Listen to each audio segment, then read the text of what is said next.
imperios.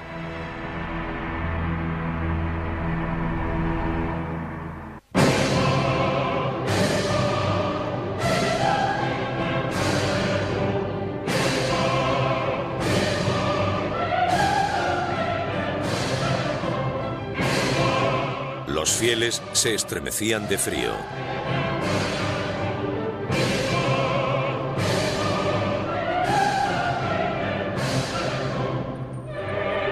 Notre Dame resonaba con los sonidos de 400 músicos y cantantes.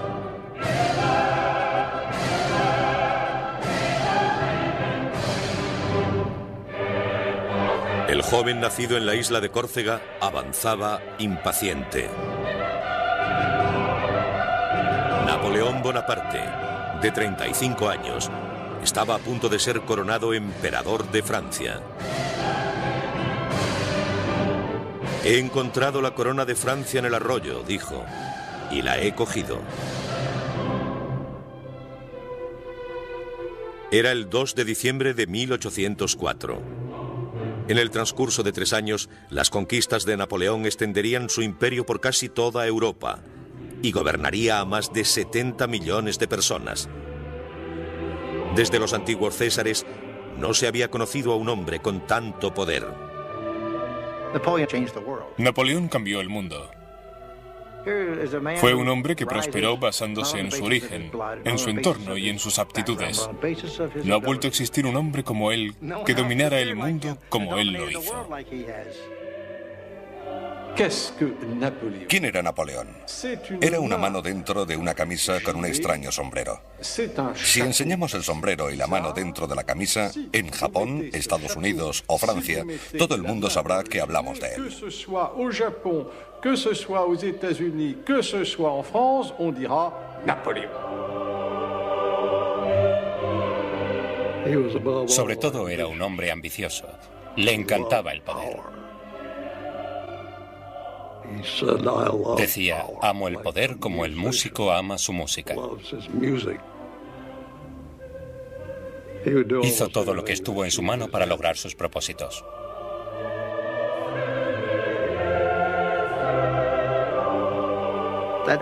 Fue un hombre que desde sus comienzos muy humildes alcanzó un gran poder. Y en cuestión de 2 días lo perdió todo.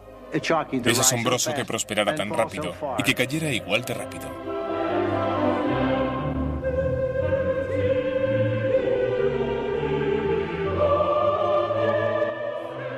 Napoleón subió en solitario los escalones hasta el altar.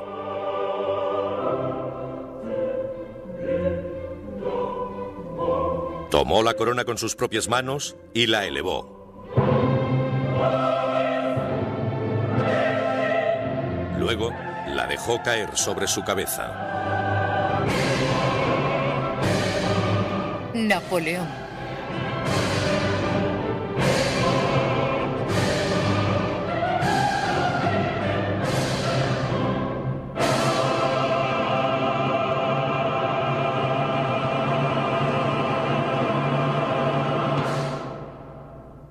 Esa mañana le había dicho en voz baja a su hermano, si nuestro padre pudiera vernos ahora.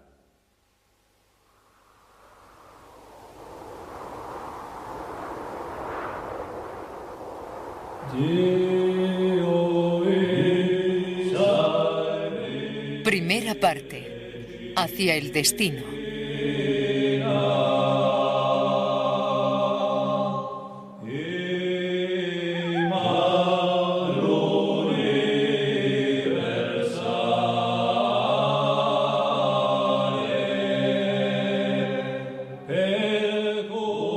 En la primavera de 1760, Leticia y Carlo Buonaparte cruzaban las montañas que se extendían por el interior de la isla de Córcega.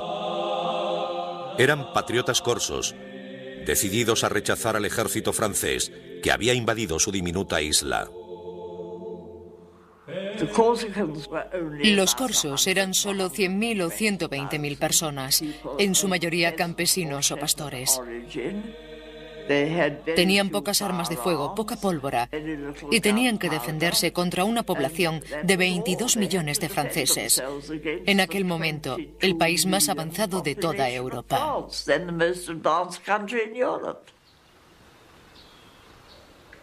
Los corsos nunca tuvieron muchas posibilidades. Tras un año de lucha, dejando a su paso miles de muertos y heridos, fueron vencidos, y Leticia y Carlo regresaron a su hogar. Leticia estaba embarazada de 6 meses. Salve Santa Valens.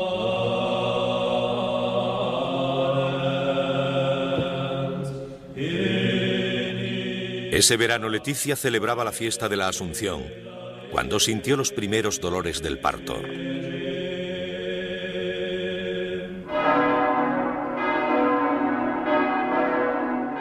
Un poco más tarde, el 15 de agosto de 1769, daba a luz a su hijo, Napoleone Bonaparte. Nacido justo después de la amarga conquista francesa, Napoleón pasaría su infancia odiando a Francia, el país que él mismo gobernaría algún día. Nací cuando Córcega moría, escribiría Napoleón tiempo después. 30.000 franceses se lanzaban contra nuestras costas, ahogando el trono de la libertad en olas de sangre. Los llantos de los moribundos, los gemidos de los oprimidos y las lágrimas de los desaparecidos rodearon mi cuna desde el momento de mi nacimiento. Córcega era ahora una colonia francesa. Situada en el Mediterráneo, entre Francia e Italia, durante siglos, Córcega resistió ferozmente a los invasores, romanos, moros y genoveses. Tras la victoria francesa, los corsos rebeldes huyeron hacia las montañas donde continuaron su lucha. Pero el padre de Napoleón, Carlo, un estudiante universitario de 23 años, se rindió fácilmente. Pronto llevaría pelucas empolvadas, levitas bordadas y zapatos con hebillas de plata. Napoleón nunca le perdonó que traicionara su herencia corsa. Tiempo después diría de él que le gustaban demasiado los placeres. Creo que Napoleón siempre guardó rencor a su padre por haberse sometido. Pero pobre Carlo, sabía que había perdido la batalla. Se dio cuenta que los franceses ya estaban allí. Por eso decidió vivir con ellos e intentar hacerlo lo mejor posible. Carlo empezó a ejercer como abogado y ganó las elecciones a la Asamblea Corsa. Su estima aumentó ante los gobernantes franceses. Pero Napoleón pocas veces dijo algo bueno sobre él. Dejaba sus oraciones para su madre, la bella y tenaz Leticia. Como madre, diría, era única.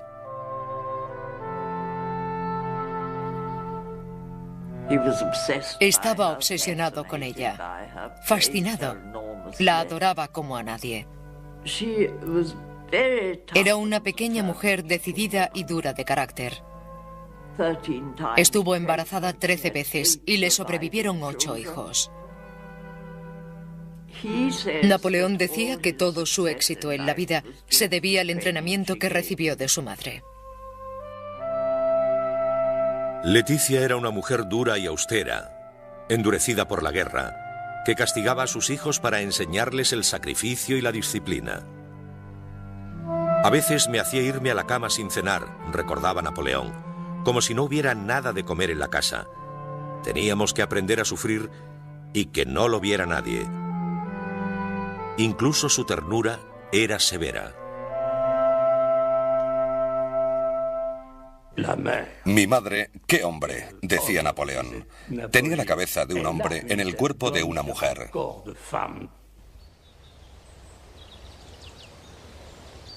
Carlo y Leticia eran propietarios de una casa en el campo y de otra en la ciudad, símbolos de su posición social.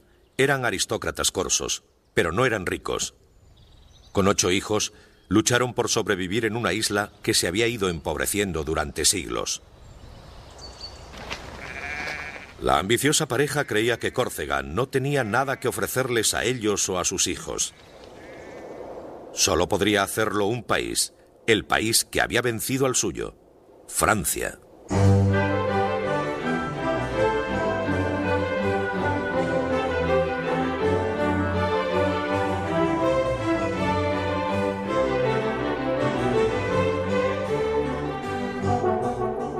Como miembro del Parlamento corso, Carlo viajó a Versalles. Allí fue testigo del esplendor de la corte francesa con toda su majestuosidad.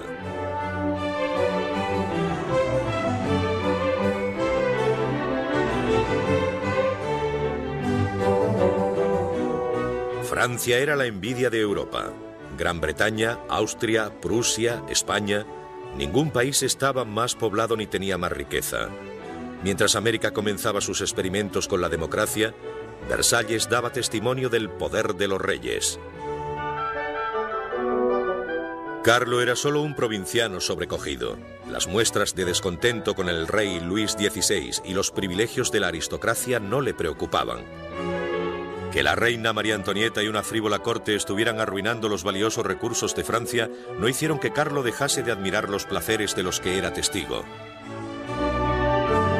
Soñaba con que un día sus hijos serían nobles en aquella reluciente ciudadela de poder en la que él no tenía cabida. Durante años, Carlo había preparado un plan. En Versalles consiguió que se hiciera realidad. Logró una beca para Napoleón en un colegio de Francia. El padre de Napoleón fue un escalador social, con una gran ambición. Quería que sus hijos tuvieran una oportunidad en la vida, y Napoleón la aprovechó.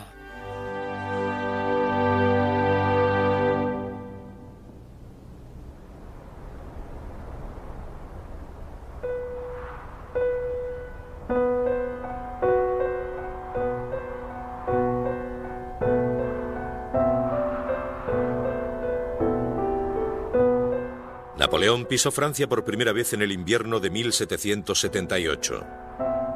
Un joven de 9 años, bajo de estatura y acostumbrado al calor del Mediterráneo, de repente se encontró solo en las llanuras azotadas por el viento del norte de Francia. Un becado en el colegio militar de Brienne-le-Château. Casi no sabía hablar francés. Durante los siguientes 5 años no tendría vacaciones ni visitaría su hogar. No quería a Francia. Se seguía viendo a sí mismo como un sujeto rencoroso hacia un rey extranjero. Él se veía como corso. Estaba rodeado de estudiantes, hijos de aristócratas franceses. No tenía nada que ver con ese pequeño extranjero.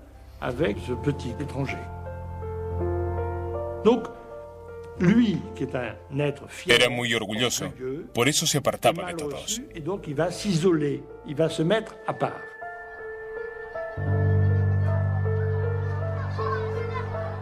Sombrío, reservado e impopular, Napoleón respondió a sus compañeros de clase que se reían de su acento y su débil complexión con desafío. «Haré todo el daño que pueda a estos franceses», le dijo a un compañero. Napoleón se convirtió en un francófobo. Odiaba a Francia y a los franceses. Lo pasó muy mal hasta que lo olvidó todo. Napoleón volvería sus simpatías hacia Francia, pero no sin que pasaran años de resentimiento y lucha.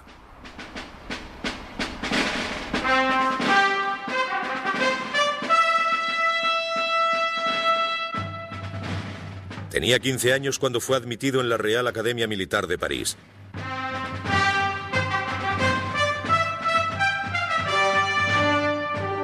Junto con los hijos de algunas de las grandes familias de Francia, conocería los esplendores de la civilización francesa. La Real Academia era más una escuela que convertía a los militares en caballeros que una simple academia militar. Fuimos espléndidamente alimentados y servidos, decía Bonaparte, tratados como si fuéramos oficiales de gran riqueza. El pobre adolescente corso se seguía sintiendo como un extranjero. Había entrado en un mundo de opulencia y lujo, pero solo le servía para encender su desprecio por los privilegios y esnovismos de la nobleza francesa. Un profesor lo describió como callado y solitario, claramente egoísta, orgulloso, ambicioso y que aspiraba a todo. Llegaría lejos, decían sus informes escolares, en circunstancias favorables. Empezó su aprendizaje como soldado cuando tenía 16 años. Un sencillo subteniente entrenando con la mejor unidad de artillería del ejército francés. Se especializó en cargar bayonetas, cañones y en disparar, desplegando a sus hombres. Había comenzado una de las mejores carreras de la historia militar. La auténtica base de Napoleón como soldado fue el entrenamiento que recibió como oficial del regimiento. Podía lanzar cañones y construir carros de combate. Tuvo que aprender las obligaciones de cualquier tipo de artillero. Muy pronto se dieron cuenta de que era un oficial de compañía muy eficiente. Il manifeste à ce moment-là un souci. Durante esta época, Napoleón mostró un gran deseo por aprender. Leyó historia, autobiografías militares, leyes, algo de ciencia. Quedó impresionado después de leer a Rousseau y a los filósofos del siglo de las luces. Libertad, igualdad y supresión de los privilegios.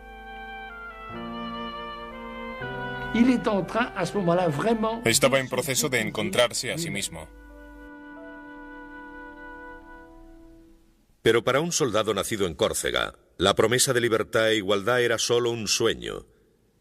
Bonaparte sabía que no podría llegar a ningún lugar. Pensaba que el régimen no le dejaría alcanzar la posición con la que soñaba. Las mejores posiciones estaban reservadas para los nobles, mientras que Napoleón venía de la nobleza secundaria, de la gente pobre.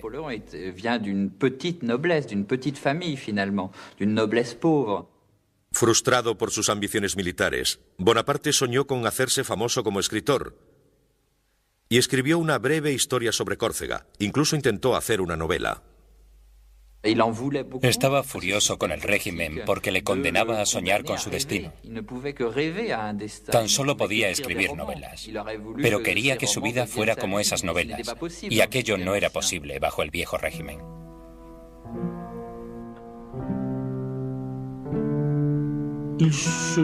Sabía que era capaz de hacer grandes cosas. Creía que quizá estaba destinado a la grandeza. Pero en aquel momento, ¿cómo podía llegar a creérselo? Se aburría enormemente. Il s'ennuie à mourir. Il s'ennuie à mourir.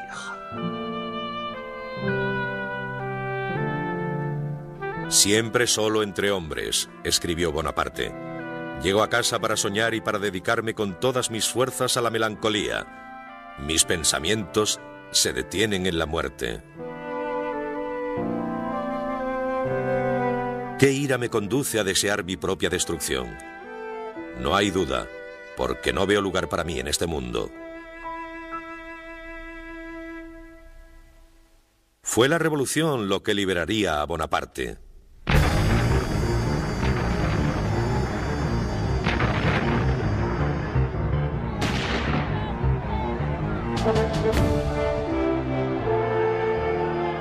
El 14 de julio de 1789, París estalló.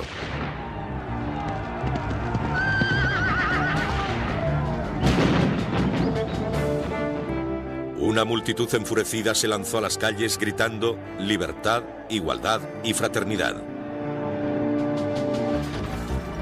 Francia sufrió disturbios. La propia monarquía se tambaleaba al borde de la destrucción. Una desafiante Asamblea Nacional cuestionó el derecho absoluto del rey y despojó a los nobles y clérigos de sus antiguos privilegios feudales, rompiendo un orden social que había perdurado durante siglos.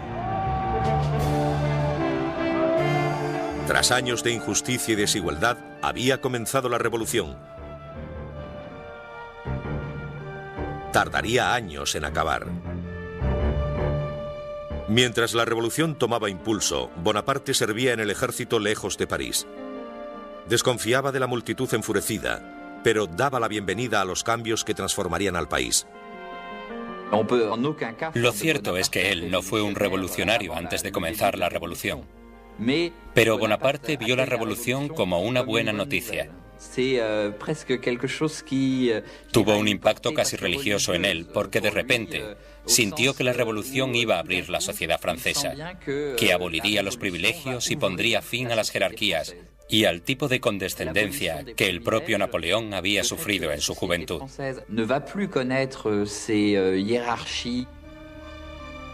Toutes ces cascades de mépris dont a beaucoup souffert le jeune Napoléon dans sa jeunesse. Bonaparte era un hombre de su tiempo, y tener 20 años en 1789 fue decisivo para él. Su destino y el destino de todo el país coincidirían.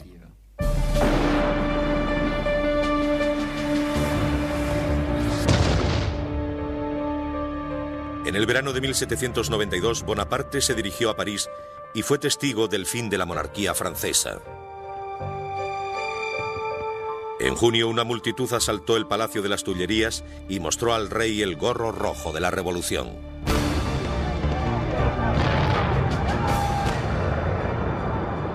En agosto, la multitud masacró a la guardia suiza del rey. El rey Luis XVI fue destronado. La República Francesa había provocado esa caída. Napoleón quería formar parte del nuevo mundo. Quería tener un papel. Y empezó en un lugar que conocía muy bien, en Córcega.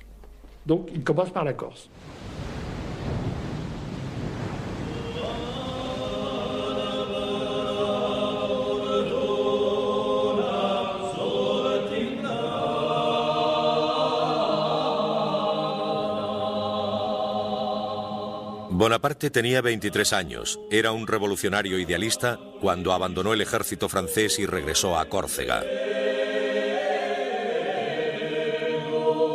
La República Francesa había tomado a Córcega como parte de Francia y había dado a los corsos todos los derechos y libertades de los ciudadanos franceses. Bonaparte, un teniente de la Guardia Nacional de la isla, se lanzó a la política corsa. Pasquale Paoli era el gobernador de la isla. Paoli había sido el héroe de la infancia de Bonaparte, el líder de la guerra corsa contra Francia.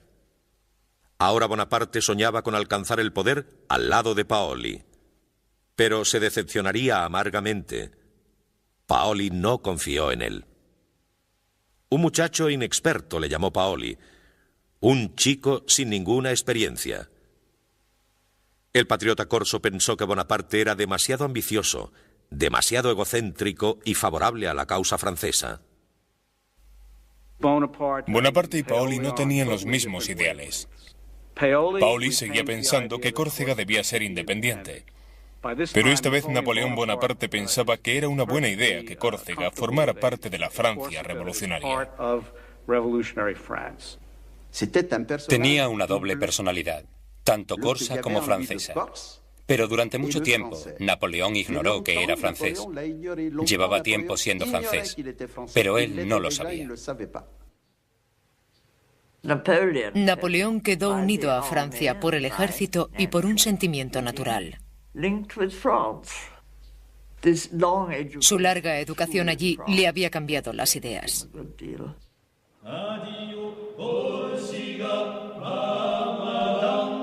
Napoleón no tardó en convertirse en el líder de la facción opositora a Paoli. La rivalidad entre los dos se extendió por toda la isla, intensificando la lucha política entre los dos hombres. Los partisanos de Paoli y los de Bonaparte estaban en guerra. Al final, Paoli demostró que era más fuerte. El hogar de Bonaparte fue saqueado y este obligado a huir a las montañas. La Asamblea Corsa declaró a Bonaparte y a toda su familia traidores y enemigos de la patria, y les condenó a la maldición e infamia perpetuas. Bonaparte ya no tenía derecho a vivir en Córcega. había recibido una sentencia de muerte de manos de su propio pueblo. Con su idealismo agitado, Bonaparte escribió a su hermano: entre tantas ideas encontradas, el hombre honesto se siente confuso y afligido. Cuando se debe tomar partido, se debe escoger siempre el lado victorioso. Considerando las alternativas, es mejor que ser comido. La derrota en Córcega y la ruptura con su héroe Paoli le habían endurecido, le habían hecho astuto y le hizo mirar a Francia. Desde el momento en que ocurrió la ruptura con Paoli en Córcega, se sintió francés. Quería ser francés. De hecho, era francés.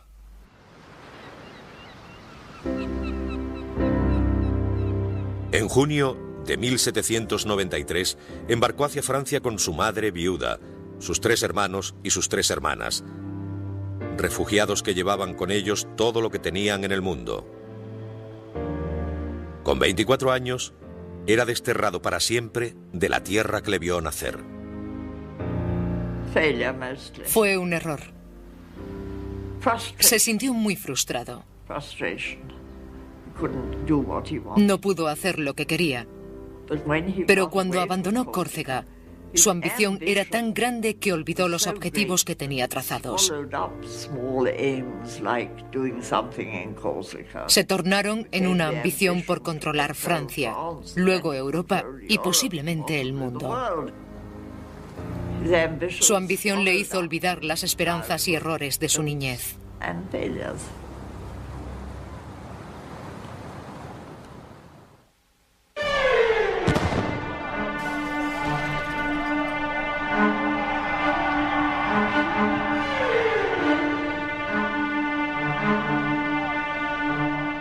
Bonaparte regresó a Francia para encontrar a los franceses luchando entre ellos. El rey había sido ejecutado. La reina y miles de seguidores le habían seguido hasta la guillotina. Las ciudades estaban en pie, las provincias se habían levantado. Maximilien Robespierre estaba al cargo. El líder austero y moralizante suspendió la Constitución, prometiendo salvar la República de sus enemigos a cualquier precio. La revolución se convirtió en terror.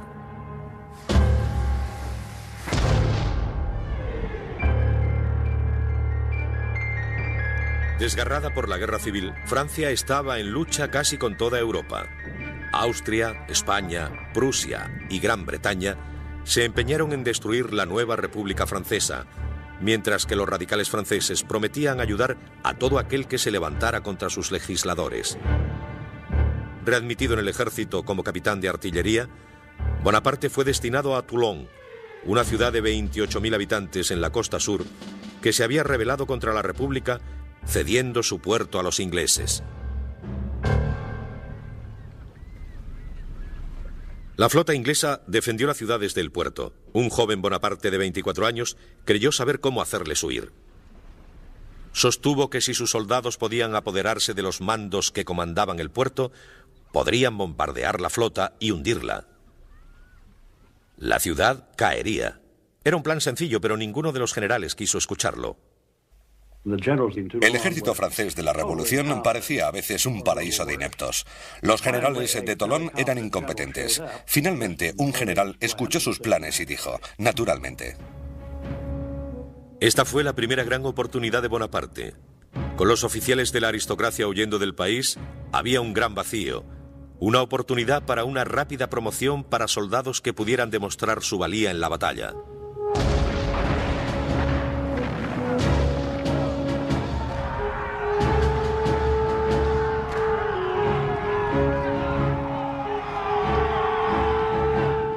Bonaparte luchó valientemente liderando a sus hombres en el asalto al fuerte que guardaba la cima, resultando herido en el muslo por una bayoneta enemiga.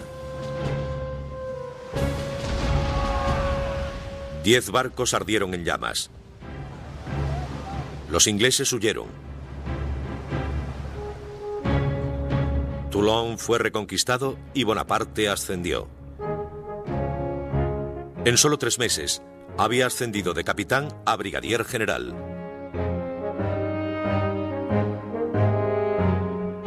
Este joven oficial trajo con él una extraña audacia y la más infatigable de las energías, escribió sobre él un general. Si necesitaba un momento de descanso, lo hacía sobre el suelo envuelto en su levita. Toulon fue importante en la vida de Napoleón porque fue allí donde todo empezó. Pero hay que decir que sus acciones no tuvieron nada de especial. Cualquier joven oficial hubiera hecho lo mismo, pero le tocó a Napoleón y eso le hizo famoso. La República continuaba la lucha por su vida, enfrentándose con sus enemigos más allá de las fronteras, con revueltas dentro del propio país. Con Francia en medio del caos, amenazada por todos los flancos, Robespierre no mostró misericordia en sus esfuerzos por controlar la unidad y el orden. No se puede asegurar la libertad, dijo, a no ser que cortemos la cabeza a los criminales. Decidido a hacerse oír, Bonaparte escribió un tratado político apoyando a Robespierre. El joven soldado odiaba el terror, pero odiaba el caos aún más. Bonaparte era un hombre de orden. Para él, el orden tenía que servir a unos ideales. Exactamente la misma idea que tenía Robespierre. Era necesario suspender las libertades en nombre de la libertad para salvaguardarla. Para salvar la República era necesario suspender las libertades individuales. En el verano de 1874 cayó el gobierno de Robespierre. Ahora les tocaba morir a los que habían sembrado el terror, incluido Robespierre.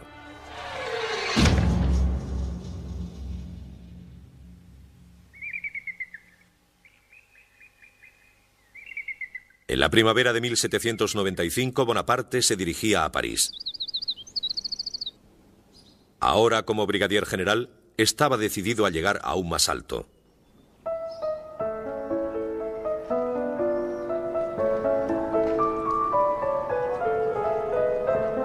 Francia tenía un nuevo gobierno constitucional. La guillotina, los disturbios callejeros, la guerra aún candente en la frontera, todo parecía olvidado.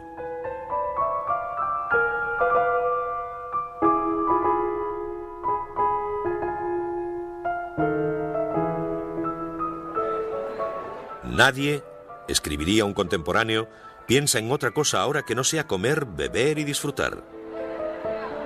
Los ricos disfrutaban de grandes alardes, de entretenimientos lujosos y vestidos exuberantes.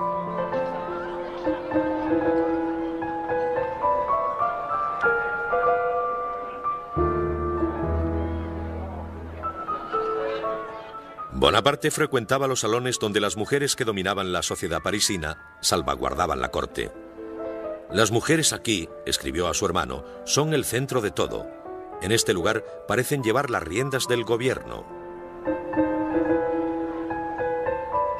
Pero no se relacionaban con él. Era un ambicioso soldado más.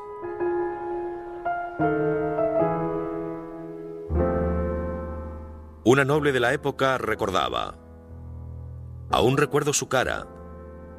Llevaba botas de mala calidad y un horrible sombrero redondo que le cubría los ojos.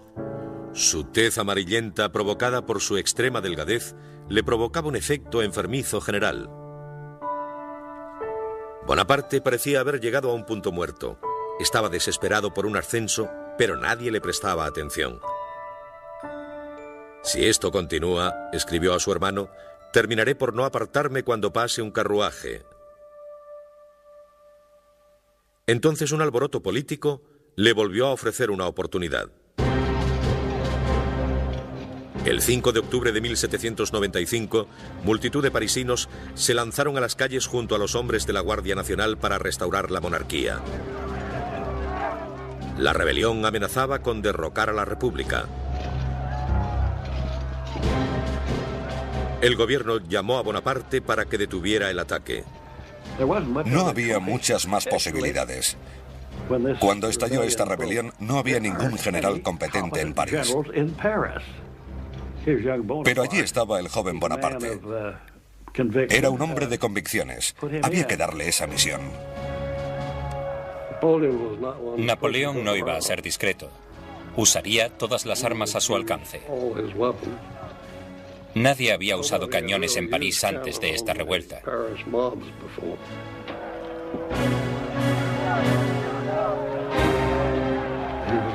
Estaba dispuesto a disparar. Esperó hasta que pudo ver el blanco de los ojos de los enemigos.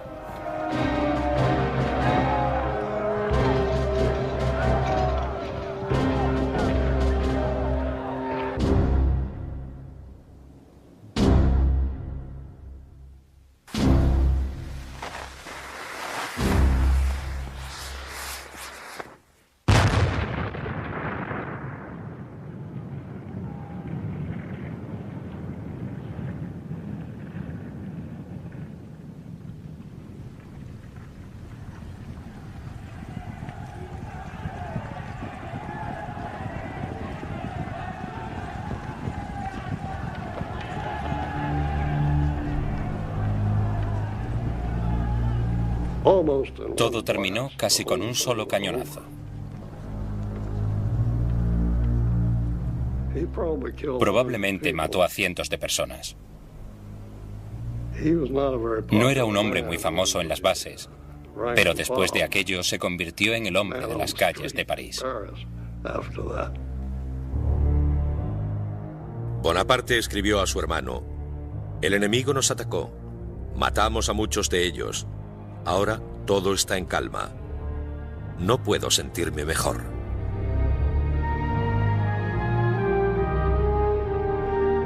Tres semanas después fue nombrado general, comandante del Ejército del Interior. Tenía 26 años.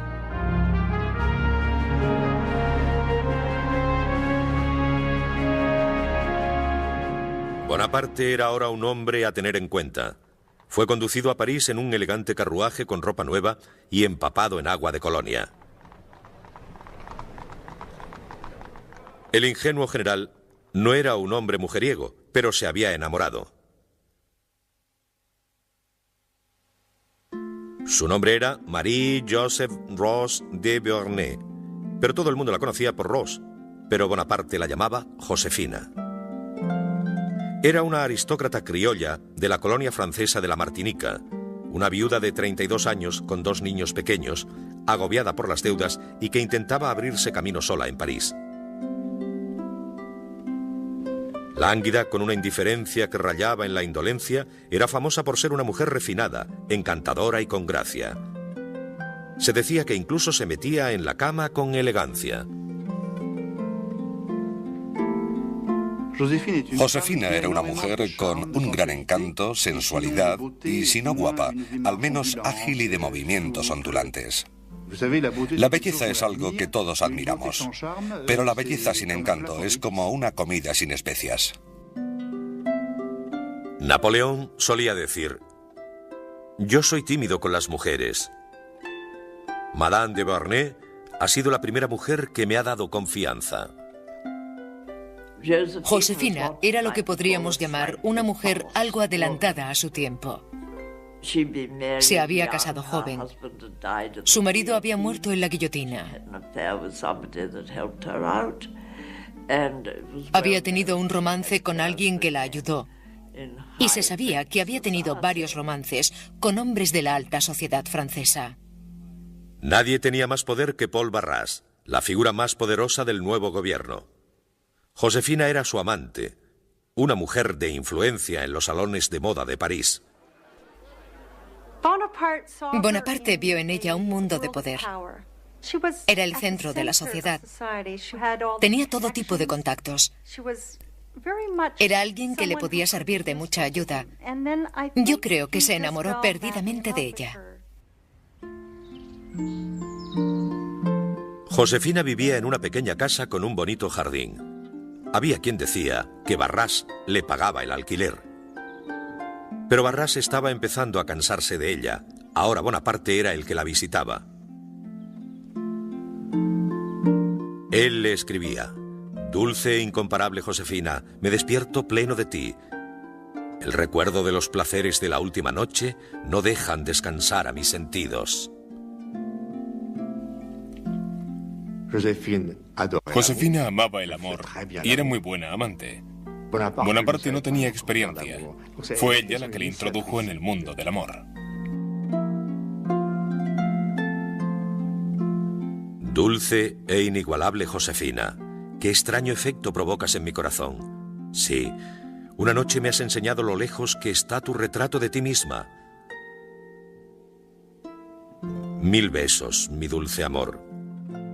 Pero no me los devuelvas porque me encenderías de pasión. Josefina parecía encantada con su nuevo amor. Aunque sabía cómo agradarle, no le devolvía la pasión. Cuando Bonaparte le propuso matrimonio, ella dudó. Ella no se sentía atraída por él. De hecho, tiempo después, le dijo a un viejo amigo que durante mucho tiempo tuvo que superar un sentimiento de repugnancia. Era muy serio, tenía poco sentido del humor y estaba muy delgado. Parecía que se le caía el pelo e iba desaliñado. Pero ella sabía que su belleza se estaba desvaneciendo. Empezaban a pudrírsele los dientes y a salirle arrugas. Napoleón no lo veía, pero otros sí, y ella también.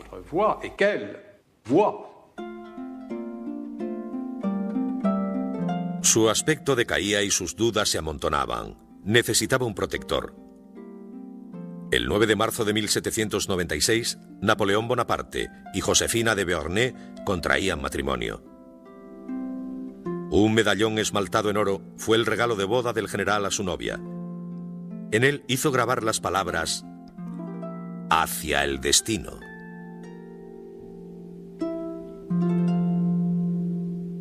La luna de miel duró 2 días. Bonaparte fue enviado a los Alpes italianos. El antiguo amor de Josefina, Paul Barras, le había ayudado a ganar el nombramiento como comandante supremo de todas las fuerzas francesas en Italia. Su misión era retar al imperio austríaco y a sus aliados italianos. Nunca antes había dirigido un ejército. Joven y poco experimentado, nadie esperaba demasiado de él. Especialmente sus propios generales. Todo el mundo se reía de él antes de que llegara. Un pequeño general que quizá le debía su poder a su mujer.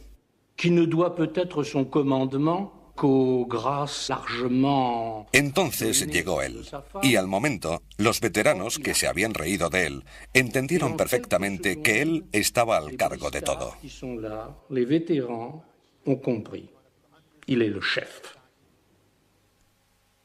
No sé por qué, dijo uno de sus generales, pero este pequeño bastardo me da miedo. El ejército de Bonaparte no estaba en condiciones de ganar batallas. Llevaba casi 2 años estancado por las acciones incompetentes de los comandantes en las colinas. El ejército estaba en la miseria. No podían pagarles, ni alimentarles, ni darles un uniforme. Solo decirles que invadieran el territorio enemigo y que se quedaran con lo que encontrasen. Entonces llegó este mocoso de 26 años que ni siquiera era francés, era corso. Y en su mal francés dijo: si seguís conmigo os conduciré a los valles más fértiles del mundo. Soldados, dijo, estáis desnudos y muertos de hambre. La fama no brilla sobre vosotros. Yo os guiaré hasta las llanuras más fértiles del mundo. Provincias ricas y grandes ciudades caerán bajo vuestro poder. Allí encontraréis el honor, la gloria y las riquezas. Les cautivó. Era un magnífico actor. Era capaz de reír, sonreír y de repente apasionarse e inspirar miedo, horror y furia.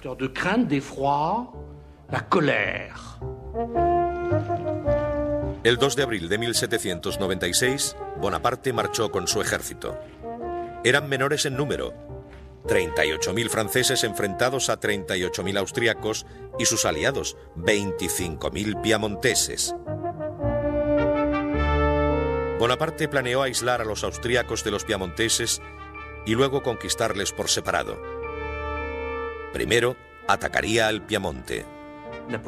La idea de Napoleón fue siempre intentar ser superior en número en cualquier lugar. Por eso intentó dividir a sus enemigos para compensar la falta de hombres en su ejército.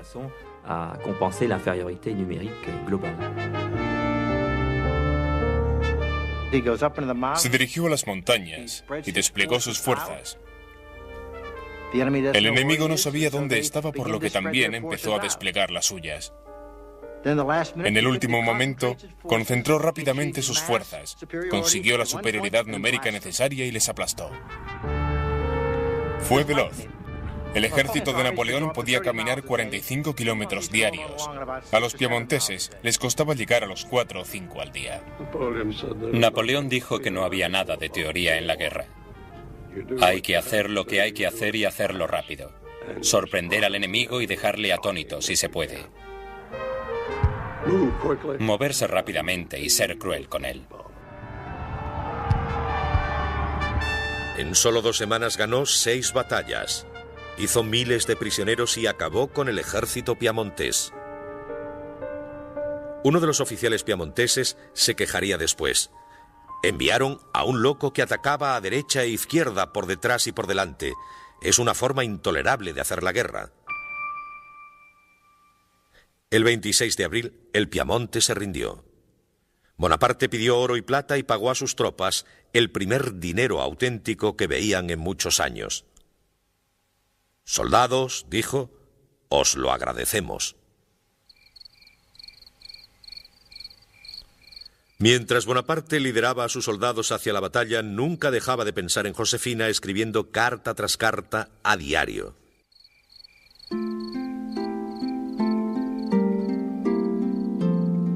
«No paso un día sin pensar en ti, mi amada», le escribiría, «ni una noche sin tenerte entre mis brazos.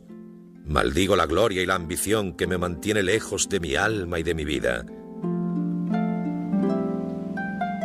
Siempre que tengo problemas para solucionar algo, pongo la mano en mi corazón donde late tu retrato. Solo tengo que mirarlo y mi amor es la felicidad completa.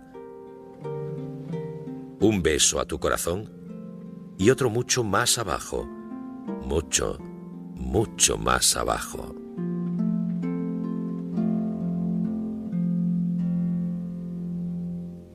Josefina a veces leía las cartas en alto a sus amigos. Bonaparte les decía, «es tan divertido». Con el Piamonte rendido, Bonaparte se lanzó contra los austríacos, que se retiraron hacia el este, desconcertados ante un general de 26 años y su nueva forma de luchar. En el siglo XVIII había nobles comandando ambos bandos y tenían un cierto código. Los ejércitos maniobraban, y si podían mantenerlos a raya, todo habría terminado. No habría lucha.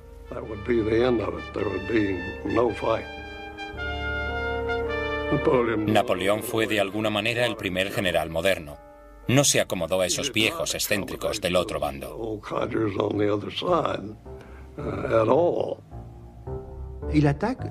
Atacaba todos los días. Atacaba cuando nevaba, por la noche, cuando hacía frío. No era la manera habitual. Buscaba al enemigo, luchaba con él, y cuando parecía que iba a parar, seguía. Al día siguiente volvía a luchar. Le sorprendía.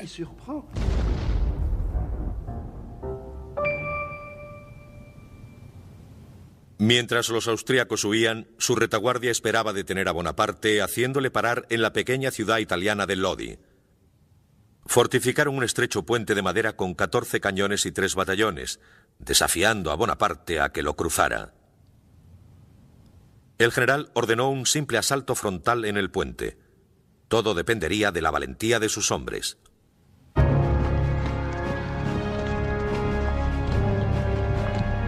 Se había ganado su admiración con su rápida sucesión de victorias. Ahora descubriría si también se había ganado su confianza. ¿Cómo se anima a los hombres a hacer algo así? Es cuestión de carisma. Tenía una tremenda presencia. Napoleón era un maestro a la hora de motivar a sus soldados.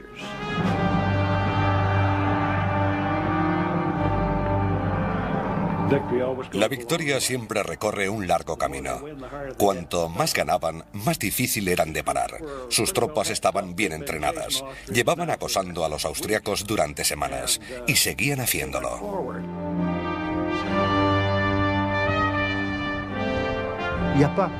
No había tácticas. Las tropas llegaban entusiasmadas y sorprendían rápidamente al enemigo.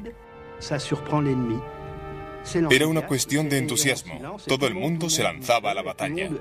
Todos se arriesgaban hasta la muerte.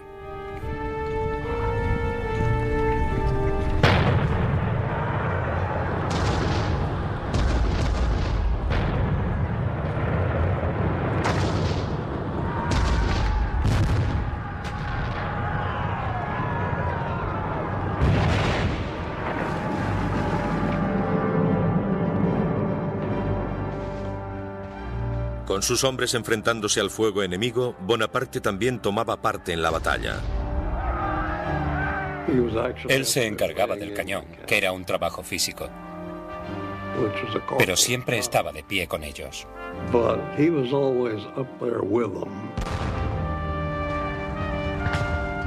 Era un hombre con una valentía asombrosa. Estaba siempre donde se le necesitaba. Si se le necesitaba en el frente para animar a la gente, allí estaba él. Asumía riesgos físicos. Incluso si las balas de cañón caían cerca de él, no tenía miedo, a pesar de que sucedió en varias ocasiones. Los franceses cruzaron la mitad del puente y tuvieron que volver bajo una lluvia de fuego. Luego, una última carga y lograron cruzarlo.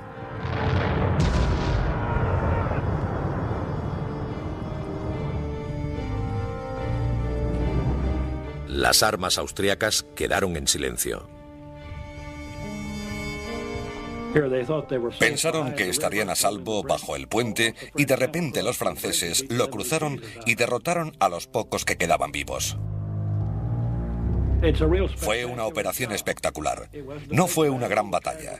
Las bajas no fueron demasiadas, pero había impuesto su deseo a sus propios hombres y al enemigo. No fue una gran victoria. De hecho, el ejército austriaco escapó. Pero Bonaparte se había ganado el respeto y la devoción de sus hombres. Salió de allí sudoroso, mugriento y cubierto de pólvora. A las tropas les gustó aquello. Empezaron a llamarle el pequeño jefe. Se identificaba con ellos. Era de los suyos.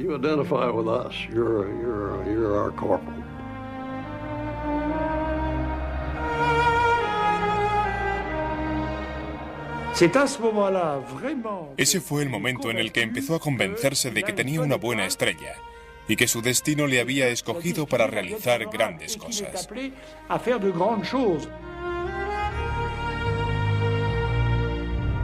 Todavía no han visto nada, dijo Bonaparte a uno de sus generales. En esta época, nadie tiene la más ligera concepción de lo que es la grandeza. Me corresponde a mí darles ejemplo. Algo ocurrió en aquel momento, algo quizá inexplicable. Fue como un destello.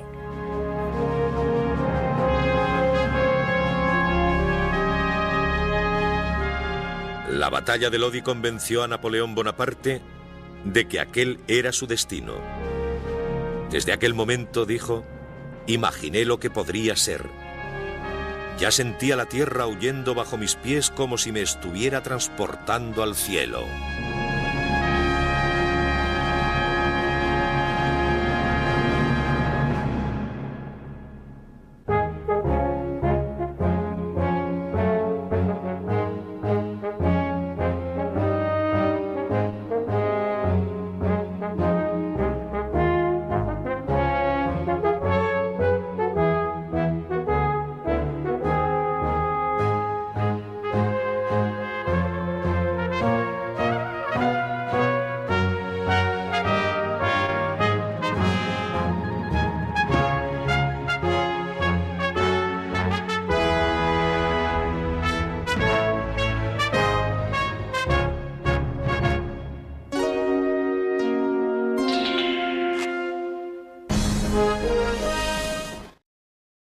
Napoleón.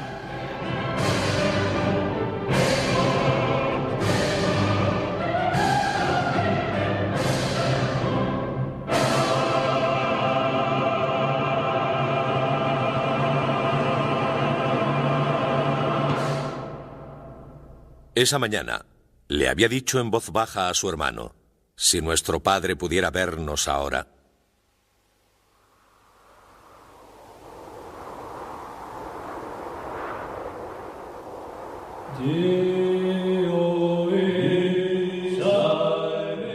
Primera parte. Hacia el destino.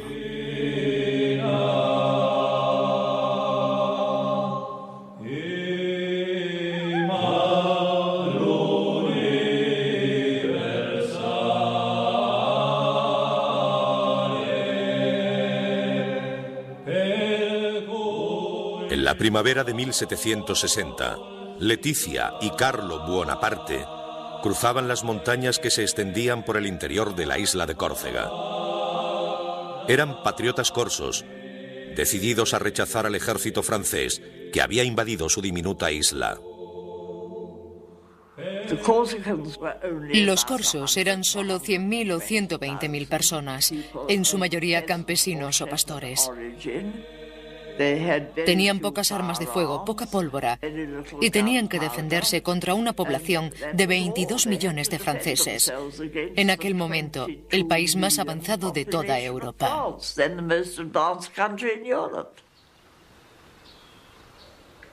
Los corsos nunca tuvieron muchas posibilidades. Tras un año de lucha, dejando a su paso miles de muertos y heridos, fueron vencidos, y Leticia y Carlo regresaron a su hogar. Leticia estaba embarazada de 6 meses. Salve Santa Valens.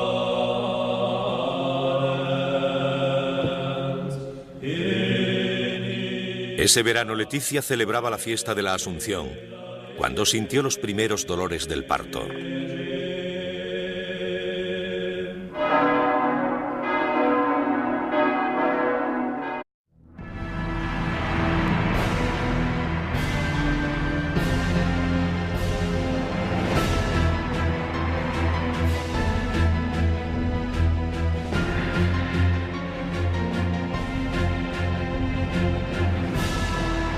Imperios.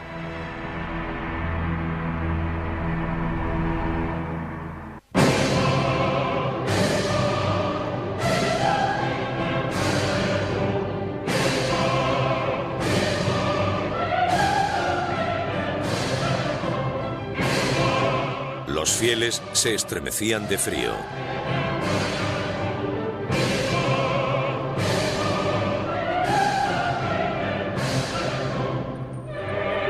Notre Dame resonaba con los sonidos de 400 músicos y cantantes.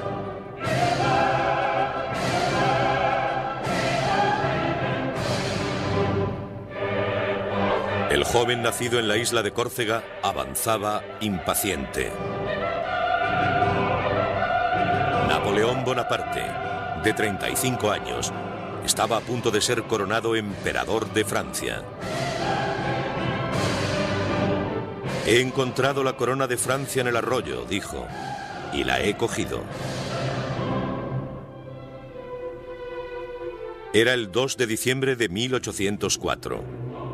En el transcurso de 3 años, las conquistas de Napoleón extenderían su imperio por casi toda Europa y gobernaría a más de 70 millones de personas. Desde los antiguos césares, no se había conocido a un hombre con tanto poder. Napoleón cambió el mundo. Fue un hombre que prosperó basándose en su origen, en su entorno y en sus aptitudes. No ha vuelto a existir un hombre como él que dominara el mundo como él lo hizo. ¿Quién era Napoleón? Era una mano dentro de una camisa con un extraño sombrero. Si enseñamos el sombrero y la mano dentro de la camisa, en Japón, Estados Unidos o Francia, todo el mundo sabrá que hablamos de él. Que ce soit aux États-Unis, que ce soit en France, on dira Napoléon. Sobre todo era un hombre ambicioso. Le encantaba el poder. Decía, amo el poder como el músico ama su música. Hizo todo lo que estuvo en su mano para lograr sus propósitos.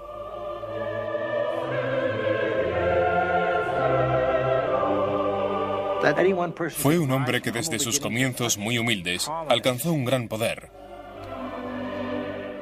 Y en cuestión de 2 días lo perdió todo. Es asombroso que prosperara tan rápido y que cayera igual de rápido.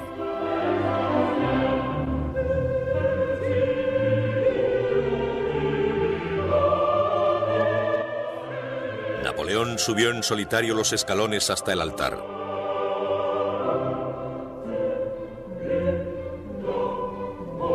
Tomó la corona con sus propias manos y la elevó.